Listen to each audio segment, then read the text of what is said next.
Consider the Arrhenius equation given below and mark the correct option. So K is equals to A e raised to power minus EA by RT. ठीक है, options हमें दिए हुए हैं. Rate constant increases exponentially with increasing activation energy and decreasing temperature. Rate constant decrease exponentially with increasing activation energy and decreasing temperature. चलिए, ये options हम बाद में पढ़ेंगे, लेकिन एक बार यहाँ पर हम देख लेते हैं. K equals to A e raise to power minus EA by RT है हमारे पास में. तो याद रखना कि from the equation it is very much clear कि जो हमारी वैल्यू है रेट कांस्टेंट की, ये जो हमारी वैल्यू है रेट कांस्टेंट की बच्चा पार्टी, ये एक्सपोनेंशियली इंक्रीज करेगी. इंक्रीजेज एक्सपोनेंशियली, लेकिन कब? It increases exponentially with decrease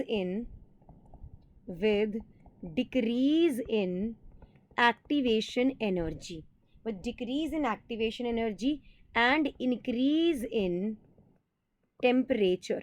याद रखना. कैसे राखी मैम? आपने ये जो बात बोली इंक्रीजेज एक्सपोनेंशियली, क्या रेट कांस्टेंट इंक्रीज करेगा exponentially with decrease in activation energy and increase in temperature? कैसे, आप हमें बताइए. देखिए, मैं यहाँ पर एक बात कहती हूँ. एज EA के बारे में अगर मैं बात करूँ, एक्टिवेशन एनर्जी, अगर एक्टिवेशन एनर्जी डिक्रीज करेगी, ठीक है, तो ये जो हमारा एक्सप्रेशन है माइनस EA बाय RT, अगर EA डिक्रीज कर रहा है, कम हो रहा है, और already we are having negative EA by RT over here, yes or no. So as EA decreases, minus EA by RT जो है वो क्या करेगा? वो इंक्रीज करेगा, and hence K rate constant भी इंक्रीज करेगा एक्सपोनेंशियली, क्योंकि K is directly proportional to E raise to power minus EA by RT. तो अगर minus EA by RT increase कर रहा है तो K will also increase exponentially. ठीक है, अब दूसरी चीज़ देखो.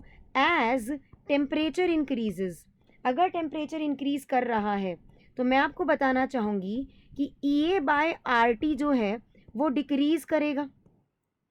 EA बाय RT डिक्रीज करेगा. अगर मेरा डिनोमिनेटर इंक्रीज कर रहा है तो होल एक्सप्रेशन मेरा डिक्रीज करेगा, है ना.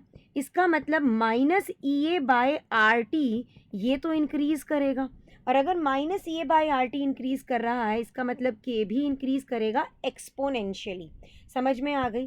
तो in a way rate constant increases exponentially with decreasing activation energy and increasing temperature. Option number 4 is the right answer to the question. I have explained you very nicely about this particular question.